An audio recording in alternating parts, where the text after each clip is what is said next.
Are you ready? Yes, I'm ready. Okay. Mercy, do you know what time it is? What time is it?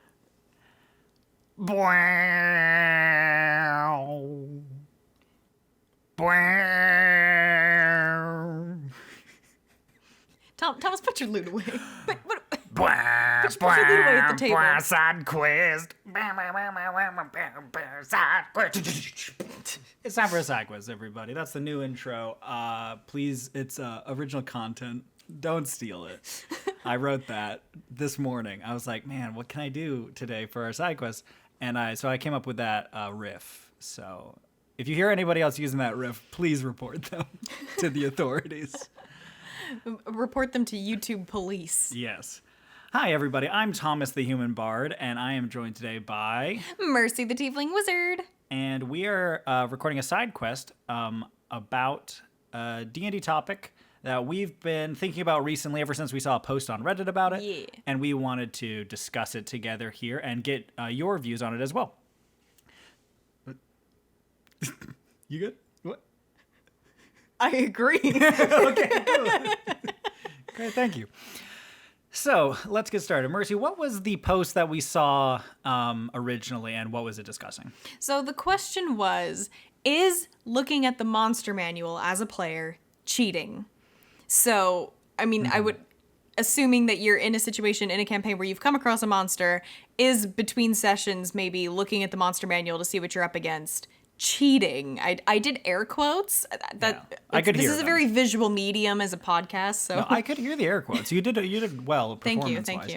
I think though that it also made us question the broader nature of, can you cheat in Dungeons and Dragons?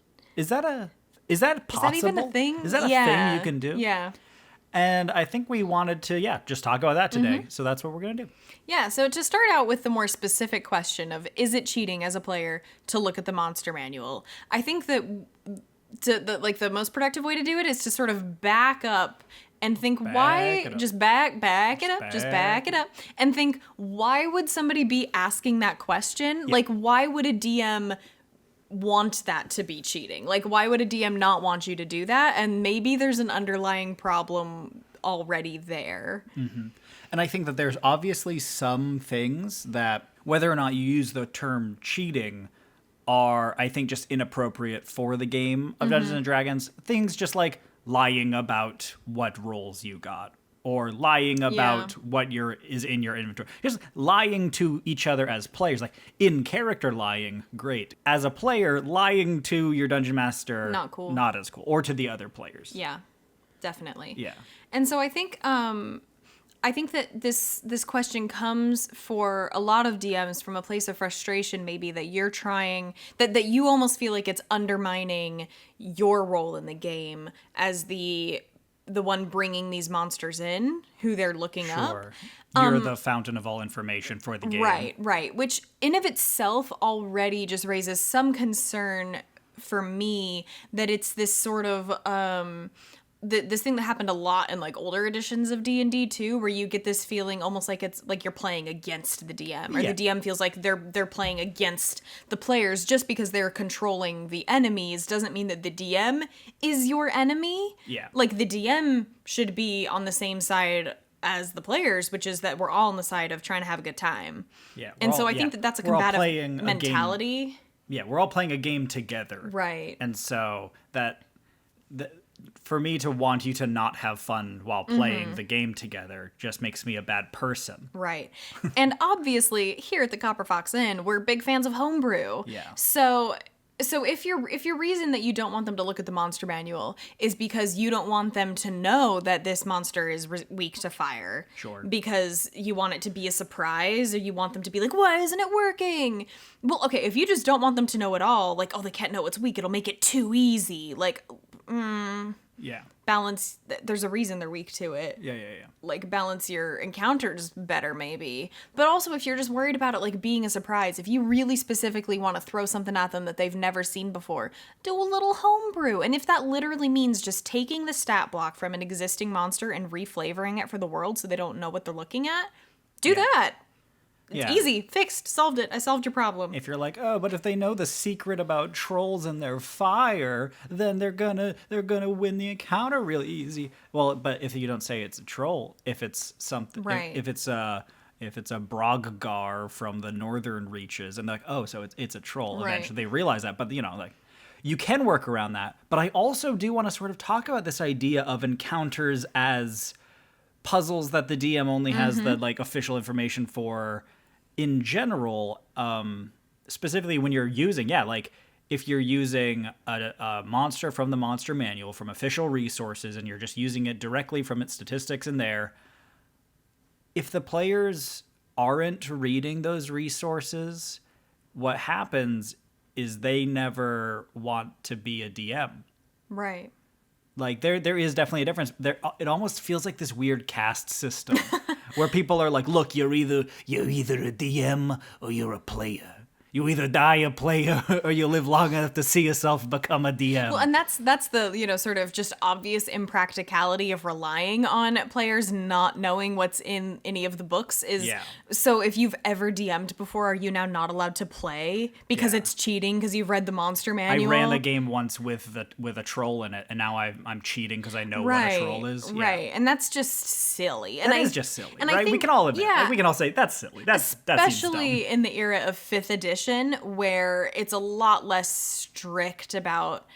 I feel like in general the attitude in D&D is a lot less strict about like, okay, you're the DM, we're starting at level 1, we're gonna play this for 10 years until we're level 20, where people are just kind of jumping in and out. Maybe you decide one night you want to do a one-off where you're all level 8, and some traditional D&D players are gonna like have heart attacks when I say that, but like it's a lot. I feel like the culture of D&D is a lot more flexible about like, hey guys, I need a break from DMing, one of you guys want to DM a one-off tonight?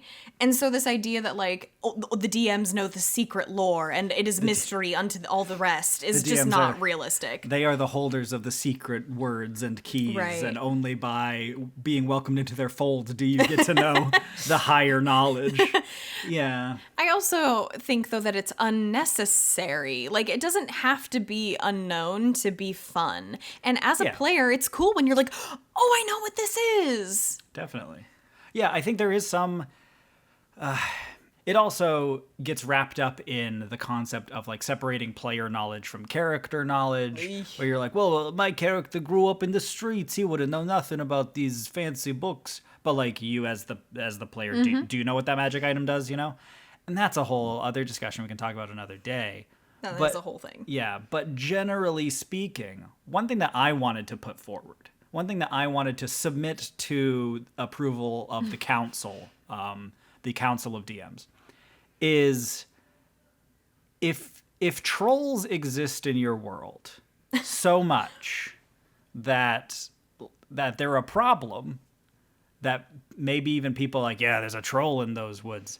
The people probably mentioned the fire thing. That's probably like, I know about bears.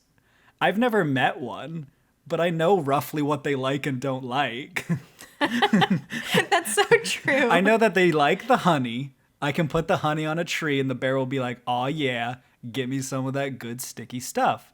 I also know that they don't like fire, right? They don't like fire very much. Most like big machines. Don't. Like, yeah. But like that's pretty... I don't have to have met a shark before to know what it is and what to do about it. Like, I've heard of them. Well, it doesn't make any sense. I'm just picturing, when you're being chased by a ravenous house cat and you're like, if I cross the river, will it swim after me? It's like, cats don't like water. We know this. We live in a world with cats. Like, they're if you're talking about like a very, very specific, hyper-specific creature, that the whole point is that no one else has ever heard of this before. Yeah. Definitely. Like, I get the idea that it shouldn't be common knowledge that it has, like, a weak spot under its armor for only psychic damage or something. Like, that's, yeah, of course, that's, like, crazy and specific. But when it is these sort of, like, it's a vampire, who could guess that probably I need, like, a magic weapon to hurt it? Like, yeah.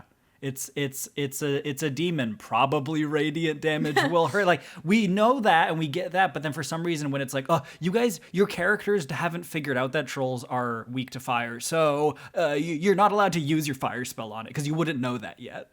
It feels really dumb to me.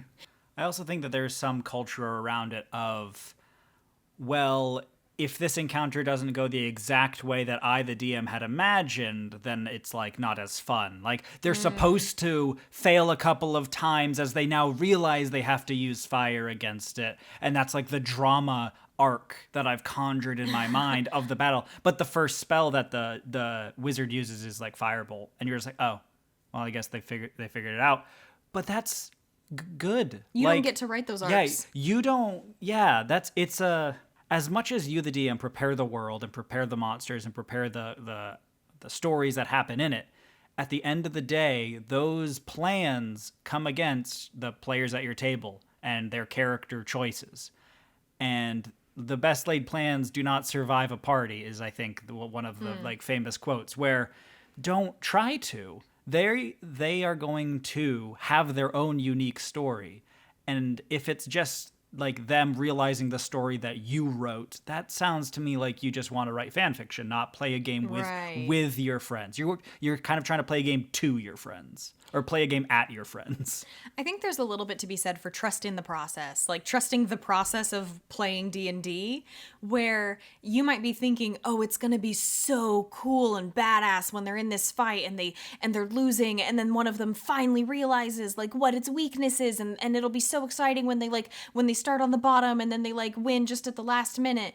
But and that would be really cool and exciting if that organically happens. But what's also really cool and exciting is when you go into a fight and then you see the monster and you go, all my years of study have prepared me for this moment, fiend. I know thy weakness. And your player gets to feel like super powerful and ready and just like a god. And that's also cool. And you as a DM can't control which one of those is going to happen, but just trust that it'll work out either way. That's part of what's so great about D&D is that you can roll a natural one. Like, failing is exciting and dramatic, and succeeding is too. And we leave that up to the dice. That's not for the DM to decide always which one of those is going to happen. Definitely. I think it is important, though, to also like flip around the conversation from addressing this like to DMs, because I think like most of our advice here has been for the DM, right? And now to address some to the players and be like, player, if you know that this is gonna bum your DM out, it's not about cheating, it's about being a good person. Yeah, just being a good friend. Like oh my god, like I feel like 90% of like D&D problems, like stories people come, they're like, oh, this bad thing happened at my table.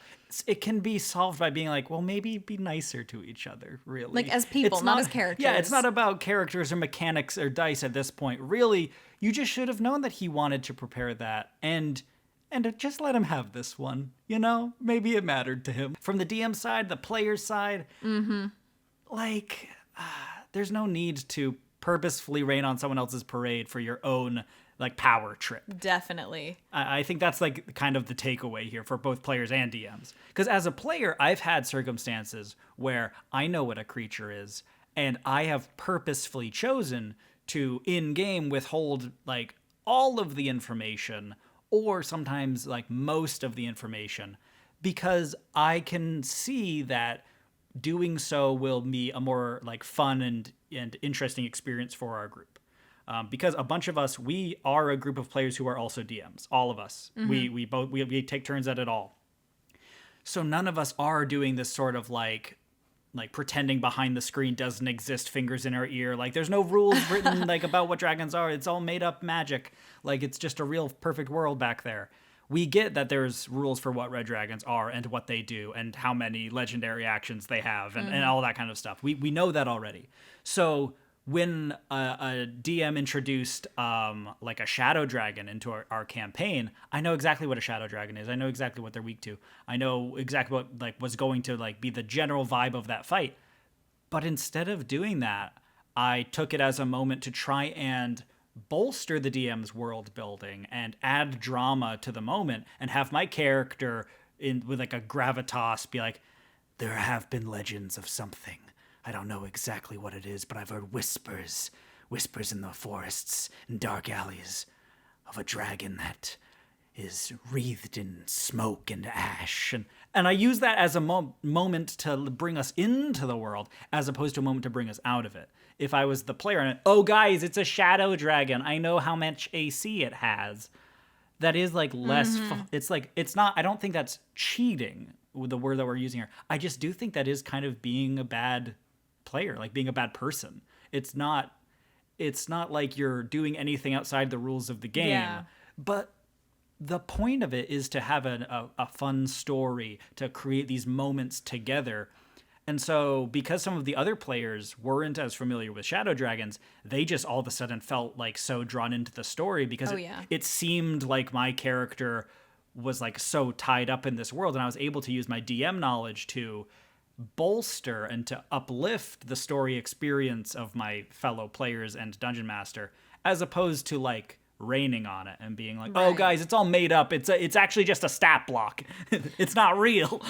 And kind of on the other side of things, there was a game that Thomas was DMing that I was playing, and it was a great like classic dungeon crawl campaign. It was a really cool one, and as we're going through it, there's all these like hieroglyphs on the walls as we progress through like the levels deeper and deeper into this dungeon. And over time, as kind of all the clues came together, I remember like it's all coming together. I remember playing that campaign as like when I realized like, oh, this is a beholder's lair. Like we're gonna fight a beholder.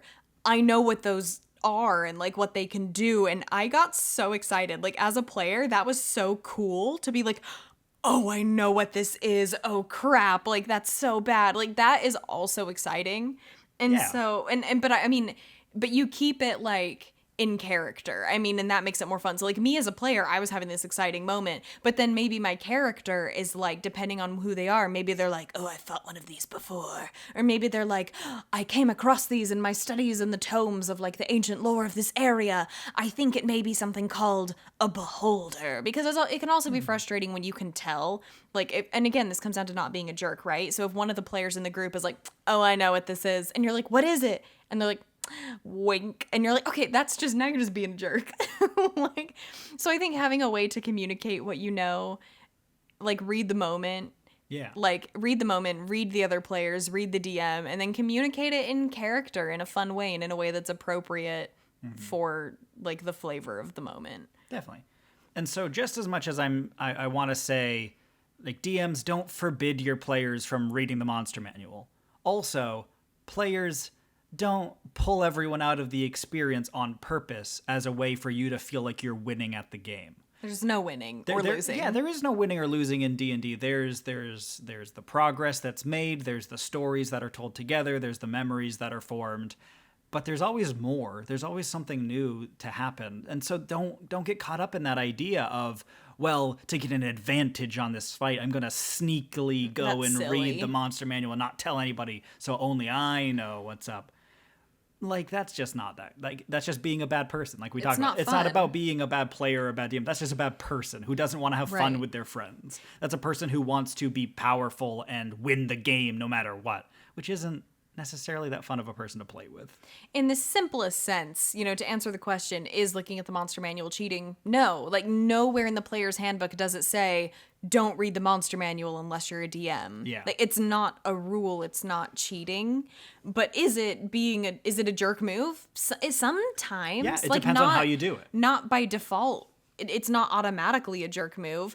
And I think if you've just read the monster manual because you like that kind of stuff, so then when you fight a monster, you happen to know what it is, cool. If your DM is like super excited that they've created this monster that's like that they've gone out of their way to make really mysterious, and they're so excited for you to like realize what it is in the next session, so you go, I'm gonna ruin this for them by staying up all night looking through the monster manual, process of elimination, I'm gonna figure out what it is and ruin it. Like, why? Yeah.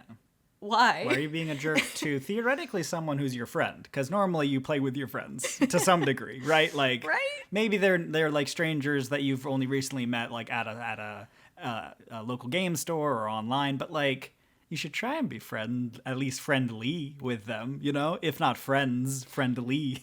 And if you disagree with us, then you're wrong.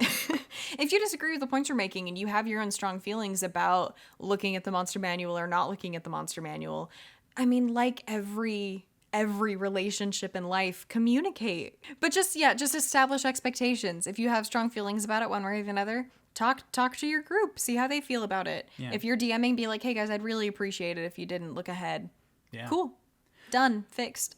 There's plenty of other ways to fix it too. Like we had mentioned, like homebrew your own creatures, make adjustments to them on the fly, do all kinds of stuff. Like there's plenty of ways to address this if it's a real problem in your game. Yeah. I think the first one being just tell people, hey, it feels like it's kind of ruining my fun. Can we talk about it? But there are plenty of mechanical ways to do it as well. And that is like engaging play as opposed to just saying, no, you're not allowed to read, which is like unengaging, is telling them to not participate in D&D as a game and as a culture. Just, hey, no, you can't read it or learn more about the game. It's really like shutting them down. Punishing them for being into it. Yeah, exactly. Whereas if you start making changes like, oh, this troll's weak to radiant damage instead of fire damage, and you start putting in sneaky clues about how maybe it's an undead troll, that's going to be a fun moment for your players when they realize that because you're playing off of their knowledge of trolls are normally weak to fire. And so as they kind of progress in their knowledge of D&D, you can change D&D to fit what level they're at. If they're brand new players who've never heard of a troll before, have it be the normal fire weakness and have it be set up in the world. But mostly, like, just give your players the option to interact with the game. Don't ever just spring something on them as a sort of like self-serving, haha, well, you didn't know it because you didn't read the monster manual, so I win. It just like that's not being a good DM, I don't think. I would agree with that. All right, let us know what you guys think about this down below in the comments, travelers. Give us your opinions on cheating in Dungeons & Dragons. What is and isn't cheating? What's being a good player? What's not being a good player? Should everyone read all the rule books, the Dungeon Master's Guide, the Player's Handbook, the Monster Manual? Or are there some things that only Dungeon Masters should know and only players should know? Should there be a stronger separation? I'm going to tell you, there shouldn't be. If you think that you're wrong, and I'll fight you. I'll find you, and I'll fight you to the death.